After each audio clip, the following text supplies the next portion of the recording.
दोस्तों, कैसे हैं आप सब लोग। आई होप आप सब लोग बिल्कुल ठीक होंगे। और ये ब्लॉग जो है ना वो है 26 जनवरी का। तो उस दिन हम गए थे अपने पापा के घर पर, क्योंकि ना हम सब के लिए बहुत स्पेशल डे था। क्योंकि हमारी प्रिंसेस यानी कि एंजल, अच्छा एंजल को आप लोग जानते हैं या नहीं जानते हैं ये ज़रूर बताइएगा। और मुझे लगता है कि आप जानने लगे हैं एंजल को, क्योंकि हमारे ब्लॉग में अक्सर आ जाया करती है। मेरे भाई की बेटी है और मेरी भतीजी, तो उसका आज बर्थडे है। 26 जनवरी को उसका बर्थडे होता है। ये ब्लॉग जो है ना वो उसके बर्थडे का ही है। तो आप लोग उसे अपनी विशेस दीजिएगा और दुआ कीजिएगा कि वो अपनी लाइफ में बहुत आगे बढ़े, बहुत ज़्यादा अपनी लाइफ में प्रोसेस करे।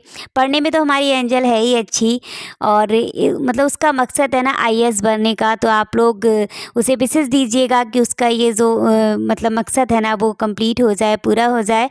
तो एंजल का बर्थडे है, तो बर्थडे वाले दिन जो है ना वो भाई भाभी ने कथा करवाई थी सत्यनारायण भगवान की। और पूजा पाठ तो घर में होना तो बहुत अच्छा रहता है, पॉजिटिव आ जाती है, अलग ही एनर्जी आ जाती है पूजा पाठ से। तो यहाँ पर कथा समाप्त हो चुकी है, अब हो रही है आरती। तो हमारे यहाँ कथा में ना मम्मी पापा यानी कि बड़े लोग ही बैठते हैं। तो भाई ने कहा था कि आप बैठो, तो मम्मी पापा बैठे थे। अब यहाँ पर सब लोग आरती ले लेंगे। और पंडित जी ने ना बड़ी अच्छी कथा करी थी। बीच बीच में जो है ना वो भजन वगैरह गाए थे, बड़े अच्छे, बड़ा लोग कथा बहुत अच्छी करी थी। और यहाँ पर दीसू दे रही है सबको आरती, क्योंकि कथा के बाद ना आरती देनी होती है। तो सब लोग आरती ले रहे हैं। अब आती है बारी प्रसाद की। तो कथा का जो प्रसाद होता है ना वो लाजवाब होता है, उसके तो कहने ही नहीं है। मुझे बहुत अच्छा लगता है वो चन्नामृत जो बनता है ना, चन्नामृत बोलते हैं, पंचामृत बोलते हैं। तो ये पंचामृत है, बहुत अच्छा लगता है। और प्रसाद भी है, सत्यनारायण भगवान की कथा का प्रसाद तो सभी को लेना चाहिए। अब यहाँ पर जो है ना वो भजन हो रहे थे, क्योंकि आरती हो चुकी थी। तो मतलब भाभी ने कहा कि ऐसा करो, ढोलक बजा लो और भजन कर लेते हैं। तो 4-5 भजन गाए थे, ज़्यादा खैर नहीं गाए थे, और बड़ा अच्छा लग रहा था। और उस दिन जो ठंड थी ना, बस कयामत ढा देने वाली थी। इतनी सर्दी थी, इतनी सर्दी थी कि बस अब अंदाज़ा नहीं लगा सकते कितनी सर्दी थी। और यहाँ पर ना मैं एंजल के लिए गिफ्ट लेकर गई थी। तो ये जो सूट पहनी है ना, ड्रेस है, वो मैंने एंजल को गिफ्ट किया था। तो मैंने पहना के देखा था कि फ़िट आ रही है या नहीं आ रही है। फ़िलहाल ये ना थोड़ी सी लूज़ है, इसको ना उसको फिटिंग करानी होगी। तो कह रही थी उसको पसंद आ गई थी, कह रही थी अच्छी है बुआ जी। और अब बारी आती है खाने की। तो खाना बनाना भी ज़रूरी है। और हम ही लोग थे ज़्यादा, मतलब ज़्यादा लोग नहीं थे, बस हम ही घर के लोग हैं। और घर के लोग हमारे इतने हो जाते हैं ना, जब कोई पार्टी वगैरह हो, छोटी मोटी पार्टी, तो काफ़ी लोग बैठते, कम से कम 30-40 लोग हम हो जाते हैं परिवार के, हम सब लोग। यहाँ पर जो है ना भाई मतलब भाभी की माँ, मतलब भाभी की भाभी, ठीक है, यानी कि एंजल की मामी और नानी मिलकर बना रही हैं खाना अंदर। और हमारी चाची बना रही थी बाहर, क्योंकि ना सभी लोग मिलके बनाते हैं, एक लोग के ऊपर प्रेशर नहीं डालते कि उन्हीं को बनाना है। और वैसे भी पार्टी वगैरह या छोटी सी करो बर्थडे पार्टी में सभी लोग मिलकर काम कर लेते हैं। तो यहाँ पर बना रही हैं चाची सब्जी। चाची पोर्च पे चली गई थी, चाची ने भट्टी लगा ली थी। और यहाँ पर भाई भी मतलब पनीर काट रहा है। तो सभी ने हेल्प की थी। ये नहीं है कि हाँ एक ही लोग या 2 ही लोग करेंगे, सब लोग हेल्प कराते हैं, हम लोग आपस में मिलके कर लेते हैं, जल्दी हो जाता है और अच्छा भी लगता है, बहुत अच्छा लगता है अगर सब लोग इकट्ठे हों तो। चाची ने गोभी की सब्ज़ी जो है ना वो उसमें तड़का लगा दिया था, वो बनने के लिए रख दी थी। और हमारे जो छोटे भाई साहब है ना, देख रहे थे हम लोग कि किस तरह से मतलब सही बनेगी या नहीं बनेगी। तो सब लोग बता रहे थे और बातें भी कर रहे थे, बड़ा अच्छा लग रहा था उस दिन।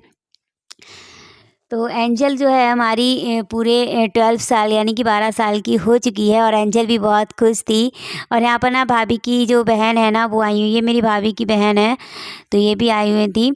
तो अच्छा लगता है सब लोग इकट्ठे होते हैं। और कभी पता है पार्टी मतलब बर्थडे वगैरह में ही ऐसा होता है कि सब लोग इकट्ठे हो पाते हैं, वैसे तो कहाँ किसी से इतना मिलना जुलना होता है। छोटी भाभी भी हेल्प करा रही हैं, सभी लोगों ने हेल्प कराई थी, बहुत अच्छा लग रहा था। और खाना जो है ना वो बन रहा है। और अब आती है बारी डेकोरेशन की। तो मैंने कब जैसे कि आपको बता ही रखा है, सब लोग मिलके करते हैं। तो भाई कर रहा था डेकोरेशन अपनी एंजल की, इन्हीं की बेटी है एंजल, ये मेरा बड़ा भाई है। तो मतलब मुझसे छोटा है लेकिन बड़ा है घर में। तो ये लोग डेकोरेशन कर रहे हैं एंजल की बर्थडे पार्टी की। और बहुत अच्छा लग रहा था सच में। दिन का पता ही नहीं चला कि कब सुबह हुई कब शाम हो गई। मैं तो बस बैठी रही थी, मैंने ज़्यादा काम नहीं किया, मैं बस देखती रहती हूँ, मुझसे कोई काम कराता ही नहीं, मैं बस थोड़ा बहुत हेल्प कराती हूँ, बाकी मैं बैठी रहती थी। और ये एंजल के मामा जी हैं, तो ये भी डेकोरेशन में हेल्प कर रहे थे। और ये है हमारी एंजल का बर्थडे केक, चूँकि अब एंजल हो चुकी हैं हमारी 12 साल की, तो एंजल का चॉकलेटी कलर का यानी कि फेवरेट है एंजल का ये केक। तो केक भी हमारा रेडी है। अब बारी आती है एंजल। एंजल कहाँ है बर्थडे गर्ल? तो ये रही बर्थडे गर्ल, ये हो रही है रेडी। तो इसकी मामी इसको कर रही है रेडी और एंजल हमारी ब्यूटीफुल लग रही है एकदम। आप लोग बताइएगा हमारी एंजल कैसी लग रही है? मुझे तो अच्छी लग रही है। फ़िलहाल हमारी एंजल है इतनी ब्यूटीफुल। तो एंजल हो जाएगी रेडी और एंजल जो है ना वो थोड़ी सी सैड हो चुकी थी यहाँ पर, कुछ थोड़ी सी उनको ना एंजल को शायद किसी ने कुछ कह दिया था। तो एंजल ऐसी है, कुछ कह देता है ना रोने लग जाती है। तो यहाँ पर एंजल ना सुबह से खुश थी लेकिन शाम को ना रोने लग गई थी। तो किसी ने बस ऐसे कुछ कह दिया, एंजल को गुस्सा आ गया, एंजल रोने लगी। एंजल को जब गुस्सा आता है तो एंजल रोने लग जाती है। लेकिन एंजल की ये रोने वाली आदत है ना वो गलत है। एंजल को रोना नहीं चाहिए, है ना। अब आईएएस बनने जा रही है और रोएगी तो फिर कैसे काम चलेगा। यहाँ पर हमारी जो मम्मी है ना वो केक की कटिंग करा रही हैं एंजल से। तो एंजल ने केक की कटिंग कर दी है और बारी आती है सभी की। एक एक करके ना सभी एंजल को विशेष देते हैं, एंजल का केक कटिंग करवाते हैं, साथ में फ़ोटो क्लिक कराते हैं। तो अभी खैर मम्मी केक खा रही हैं, एंजल खिला रही है और अब आएगी बारी मेरी। तो मैंने भी एंजल को केक खिलाया था और बहुत अच्छा लग रहा था। एंजल खुश हो गई थी बाद में फ़िलहाल। और अब ये है भाई और भाभी, तो इन्हीं की बेटी है एंजल। तो इन्हीं की बेटी का बर्थडे है। ये एंजल के मम्मी पापा हैं।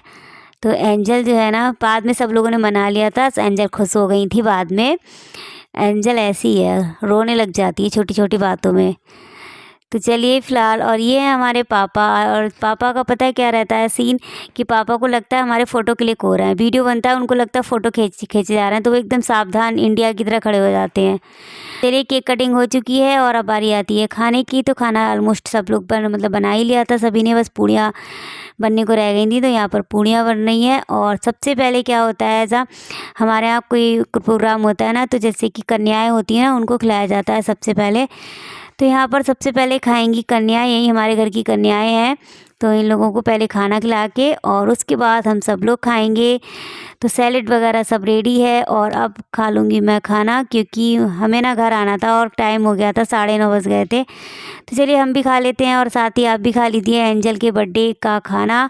और अब हो चुकी है शाम, तो हमारी हो रही घर को वापसी। और इतनी सर्दी हो रही थी ना कि मैंने ना दुपट्टे को ना इस तरह से अपने आप को पैक कर लिया था कि ज़रा सी भी हवा ना लगे, क्योंकि बाहर गाड़ी में ना बड़ी हवा लगती है। और हम निकलने लगे हैं अपने, मतलब वापस हो रहे हैं अपने घर को। तो अब लेते हैं इन लोगों से इजाज़त और इसी के साथ आपसे आपसे भी इजाज़त ले लेते हैं। इस वाले ब्लॉग का यहीं पर एंड कर देंगे। अगर आपको एंजल का बर्थडे ब्लॉग अच्छा लगा हो तो वीडियो को लाइक कर दीजिएगा, और न्यू आए हैं तो चैनल को सपोर्ट करने के लिए चैनल को सब्सक्राइब भी कर दीजिएगा। आएंगे आपके लिए एक अच्छा सा ब्लॉग लेके, तब तक के लिए खुश रहिए, प्यार बांटिए। Bye bye, love you and take care, bye bye.